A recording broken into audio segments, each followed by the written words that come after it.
It is a big day for you. I'm wondering, was there any one particular issue that convinced you to run for Senate as opposed to re-election?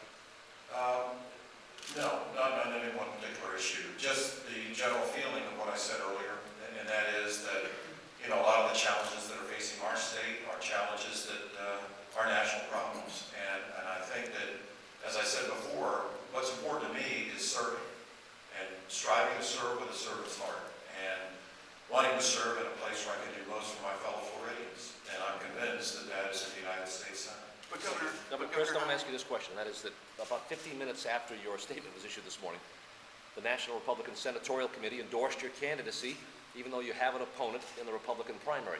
Isn't this a decision that should be made rightfully by Florida voters, not by Washington politicians? Of course, and I'm sure it will. Was there a deal cut between you and Senator Cornyn to have this endorsement issued this morning? No, he just offered support, and I'm very grateful for it. Governor, And I think, if I might, Gary, I hope it's a reflection of what we've been able to do in Florida. And what I mean by that is, we're talking about education here today. And I think what Florida has done in education has been extraordinary.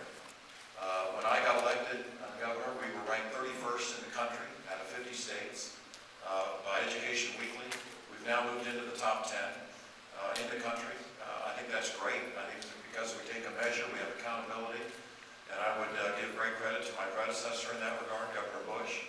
Also with the environmental issues that we have faced, I hope that later this week we'll have an opportunity to be able to celebrate the saving of the Everglades, and a huge first step in doing so when the Water Management District takes its vote down in South Florida. And I also think that reducing taxes has been something that's very important.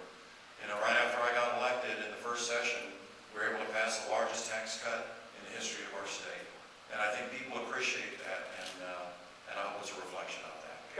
Governor, the question is, how can you best serve the state if you're going to be a junior senator with a minority party? I mean, how do you serve Florida being in the minority as opposed to staying here in government?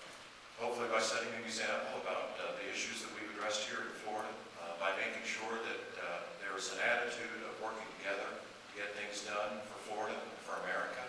And I know that's what people of this state want, people of this country need. Thank you very much.